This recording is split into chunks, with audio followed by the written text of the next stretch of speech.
Afro Tales podcast is a part of the Connected Podcast Network. Ahoy, my friends. Welcome aboard the Afro Tales podcast. I'm your storyteller, Hermana Fox. Join me as we explore the tales that grew from the people of Indigenous and African descent in the Americas and the Caribbean. After, come and see me, chef, who will impart upon you a recipe for the story you have just heard. So with no further ado, let us set sail on this new age of exploration. Hermana Zora and Hermano Coyote.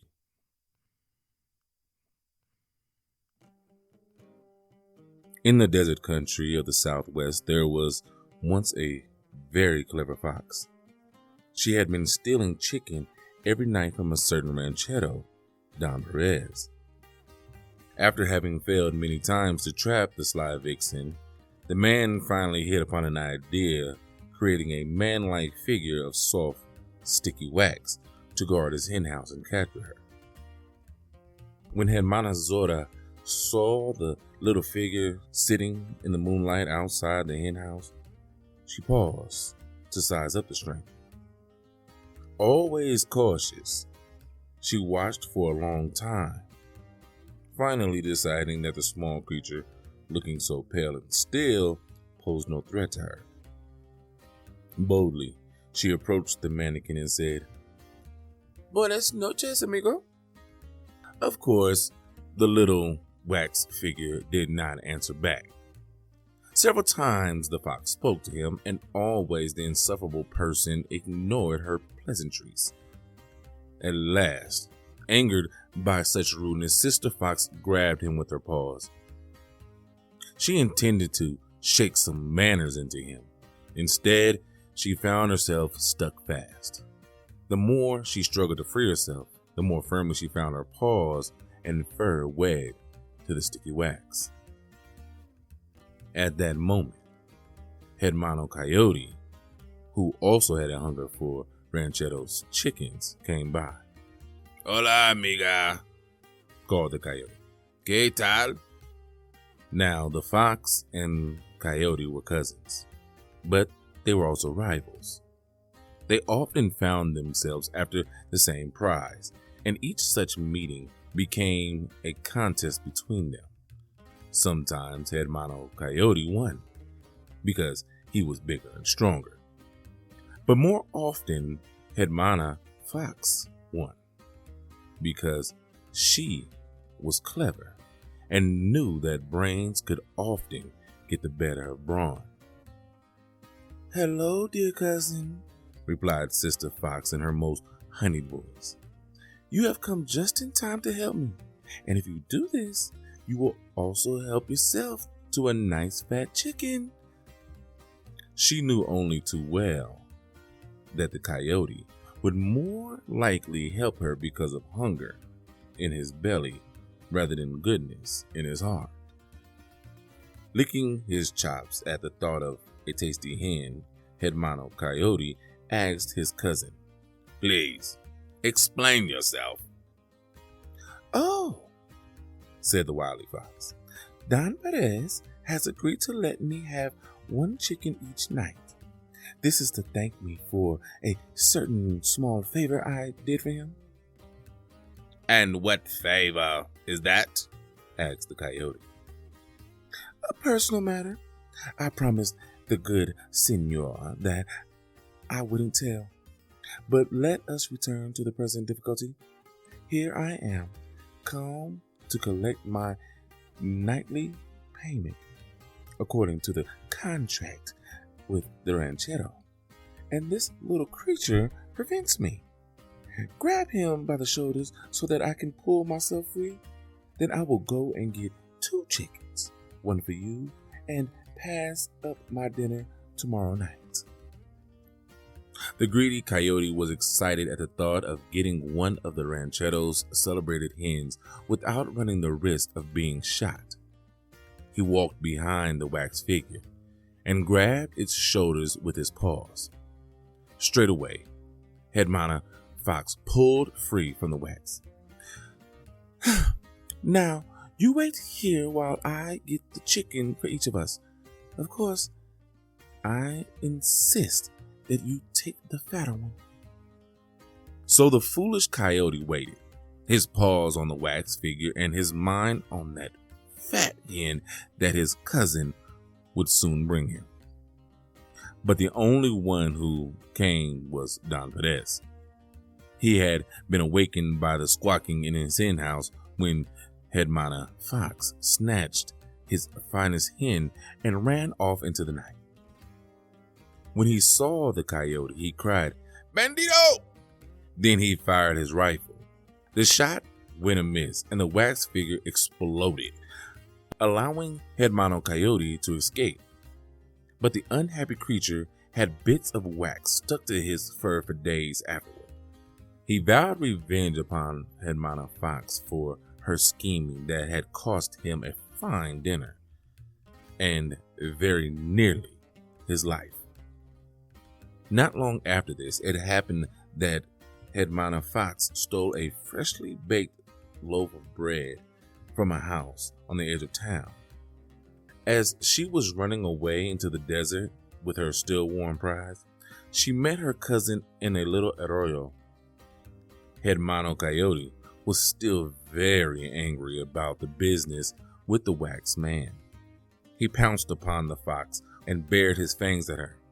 "Little cousin," he snarled, "if you don't give me that loaf of bread, I will gobble you up on the spot." "Oh," said the fox, thinking quickly, "this bread is not to eat. It is to lure the roosters. Hey, muchos?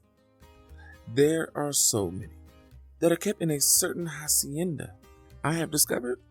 Tonight I'm going to steal as many as I have crumbs of bread." "Well," said the gullible coyote, "let me go with you." "No," said Hermana Fox. "Those roosters are so fat and lazy that they can barely move. Why should I share that secret with you?"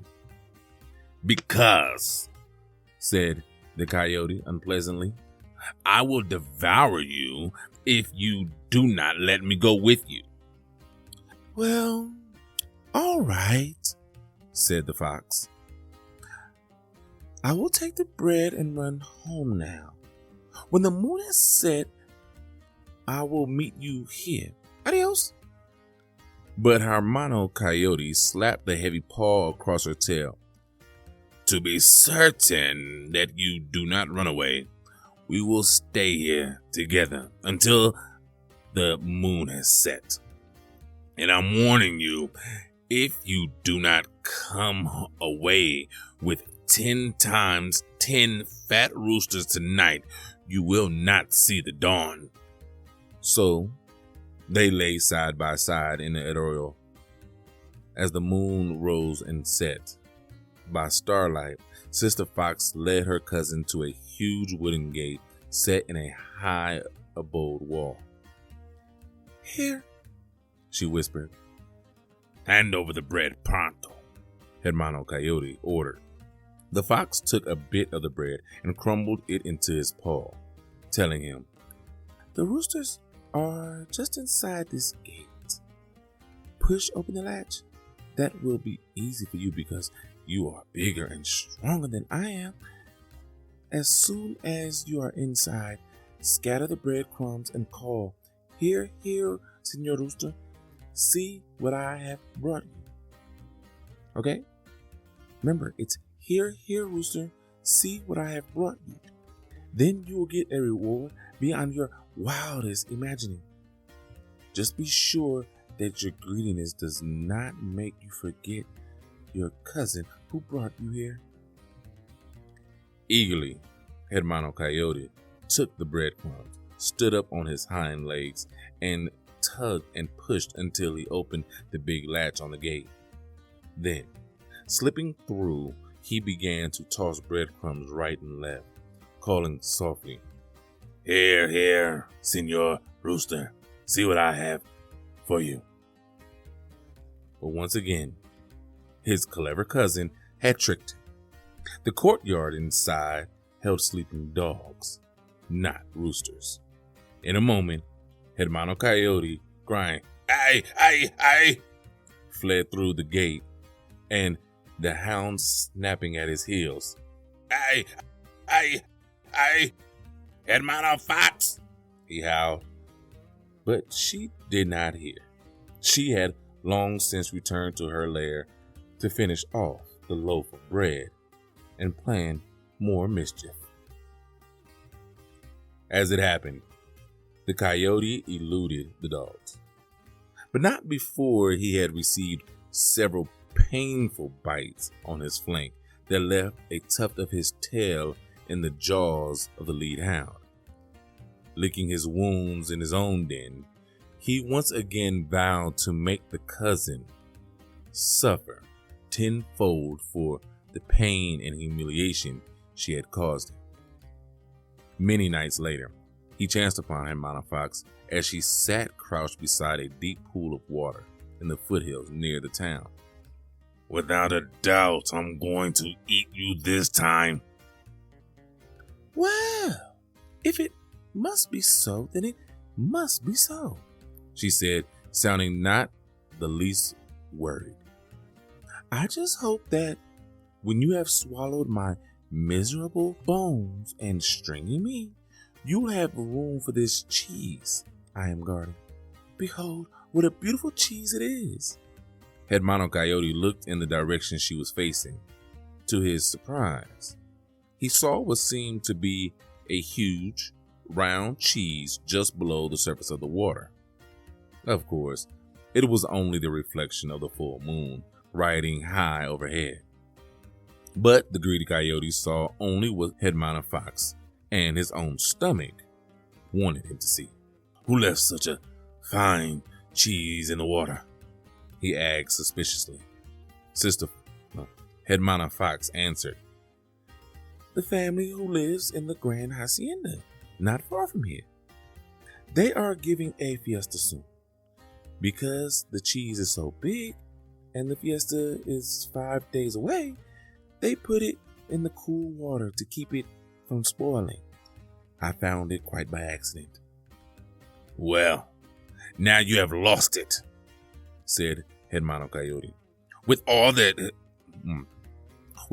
good cheese in easy reach, I will wait and gobble you up another time. Vete, scram." "Gracias," called Hermana Fox as she scampered away. Then the greedy coyote jumped into the pond to pull out the cheese, but all he got for his efforts was wet fur and bone-deep chill.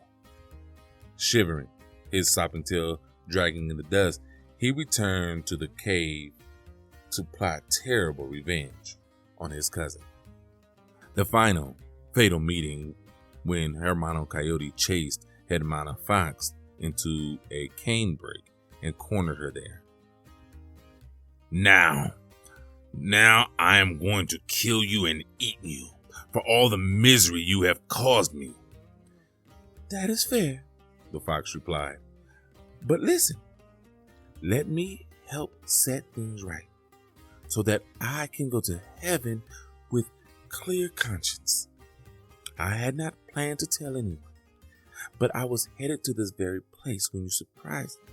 You see," she said, lowering her voice to a whisper, "I have learned that a wedding party is coming this way. To reach the church, they must pass through the canebrake. The bride and groom are the children of very wealthy hacendados. Their servants carry chickens to roast, tortillas, frijoles, sweet cakes, and every manner of good thing to eat hidden beside the path. Here, I thought it would be easy to steal the best of what passes by." "De veras?" asked the hungry coyote, wanting to believe her wild story. "See, it is true. Would I dare tell you a lie?" Hermana Fox asked. "When you are going to send me to heaven today, San Pedro would not let me through the gate of pearls with a fresh sin on my soul. That is true enough, agreed Hermano Coyote. My only fear, said the fox, is that the people will take the second path through the canebrake while we are watching this one. I will go and watch the other path. Then you must listen for fireworks. That will mean the wedding party is coming. Whichever of us hears this must right away go and call the other so that we will be ready for them. Bueno, said the coyote, settling down to watch the path that wound through the tall, tender dry cane. He kept his ears up to listen for the sound of fireworks or Hermana Fox calling. Adios, cried the sly fox as she slipped out of the canebrake. Soon she returned, carrying in her jaws a burning brand from the kitchen of the hacienda. Using this, she set the canebrake on fire. When the blazing cane began to pop, pop, pop, pop, the coyote mistook the sound for the noise of the wedding party's fireworks. He began to dance for joy, thinking of all the good food that he would have soon. He planned to take what he could for himself alone, and then he would punish his cousin. The nearer the fire came, and the louder the crackling and popping grew, the more wildly Coyote leaped and capered. Ah, here they come, he sang. Too late, the foolish creature discovered that he was dancing not at a wedding, no, but at a funeral. His own. The end.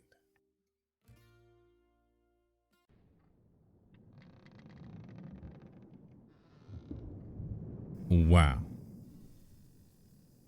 That was a great story cut from the same cloth, American Women of Myth, Legend, and Tall Tale by Robert de Sousi and Brian Pinkney.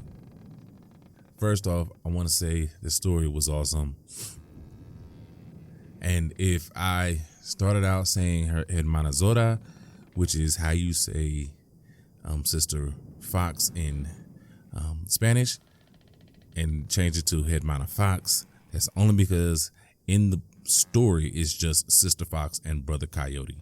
And sometimes as reading in my brain, I forget to translate it to the other language that it's supposed to be.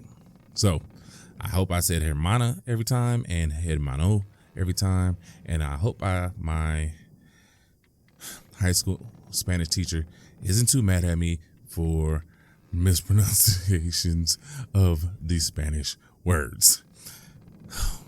I can just see her now looking at me.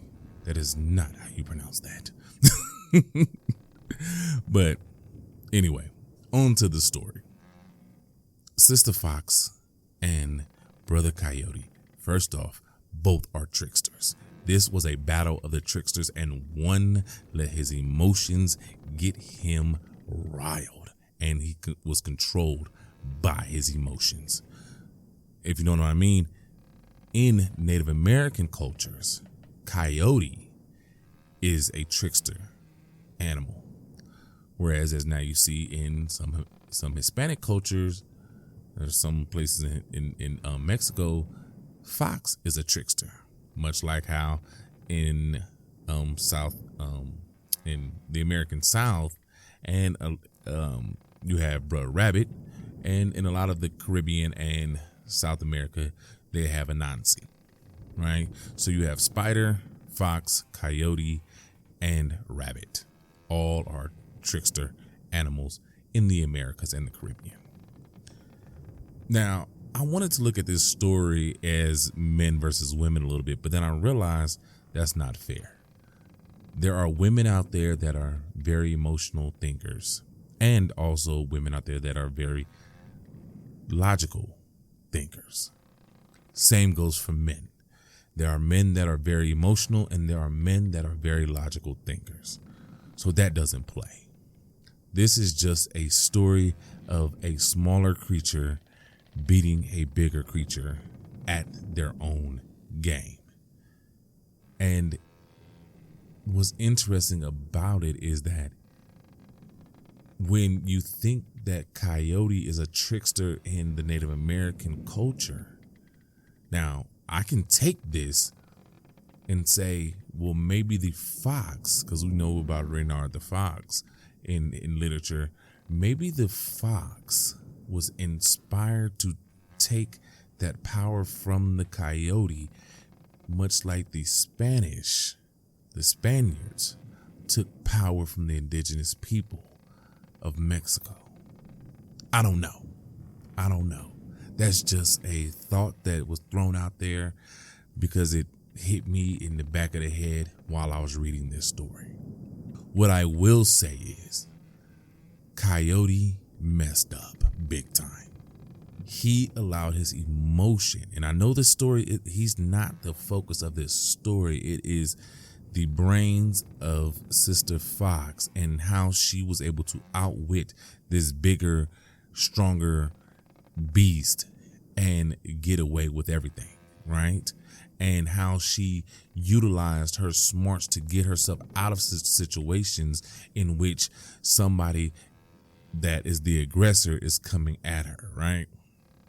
I can't say she didn't put herself in the situation to begin with by the way she, did Coyote with the, tar baby. But Coyote should have let it go. And Coyote let his emotions drive him through the whole story. And in the end, it burned him and killed him. And thinking about that in my personal life, at one point in time when I was very young, I had a bully. And because I was very soft-spoken then and very loving and friendly then, not to say that I'm not now, but, as a child, more naive, I let this person bully me for a long time. And when I left the school, that bully still had a hold on me. And it took a while and some guidance to realize I had to let that go. And I wrote a letter to the old school because I know his mom worked there. Yes, his mother worked at the school in which he bullied me.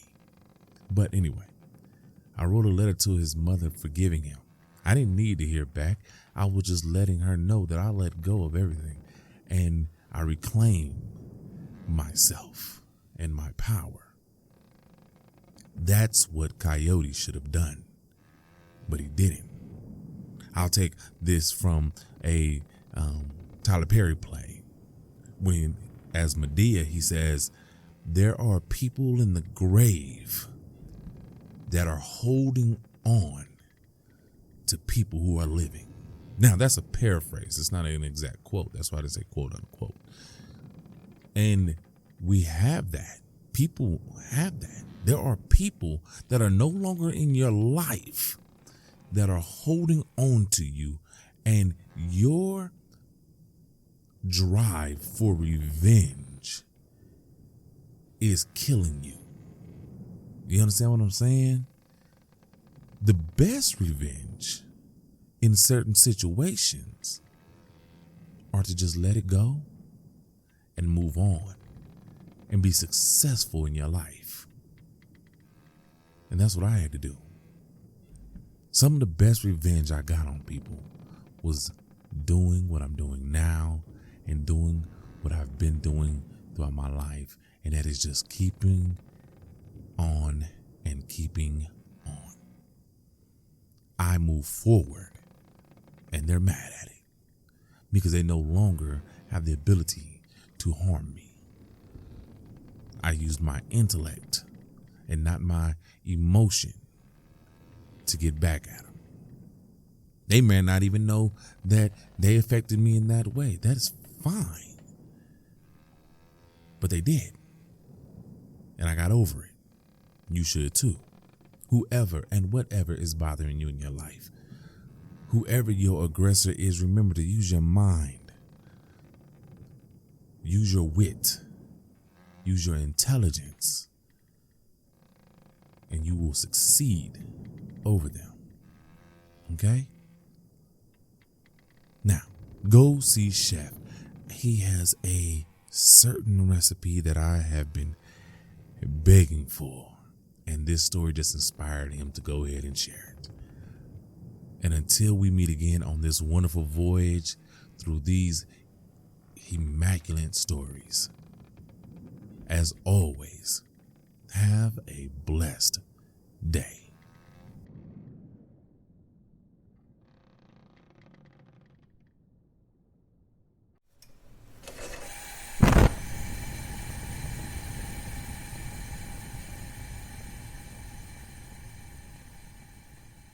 Welcome, my friends, to the Galley. I am your chef, and today we have a wonderful recipe inspired by the story you have just heard. Today we will be creating Elote Mexicano, or Mexican street corn. Now, what will you need for this here recipe?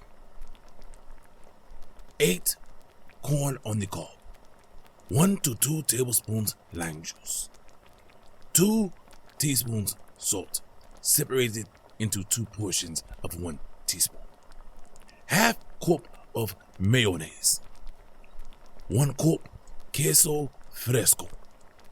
Queso cotija also works.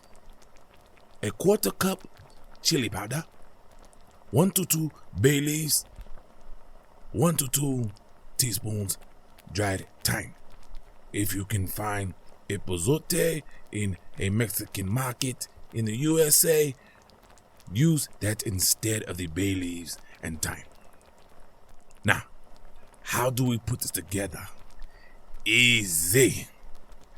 First, add 1 teaspoon of salt, bay leaves, and thyme, or epazote if that is what you are using, to boiling water, and then add the corn on the cob and cook for approximately 30 minutes. Now, strain the water from the corn and cover each corn on the cob with lime juice and additional teaspoon of salt. You can use more if necessary. Lastly, cover in mayonnaise and then roll each corn on the cob in the queso fresco and sprinkle with chili powder. And that is it, my friends. Now, go. Make this recipe yours, and I mean make this recipe yours like you do when the elote man comes down the street. And until I have another wonderful recipe for you, remember the works and mind of Hermana Zora. And until next time, my friends, as always, enjoy.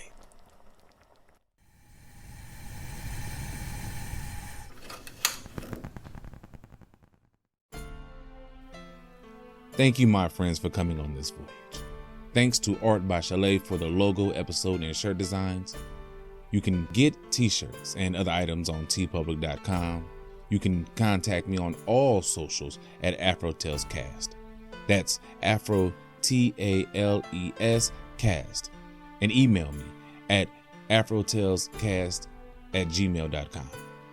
You may also become a benefactor by simply sharing with any and everyone, giving a thumbs up, a 5-star rating and review in your podcast app of choice, or simply donating on Patreon or Ko-fi.com.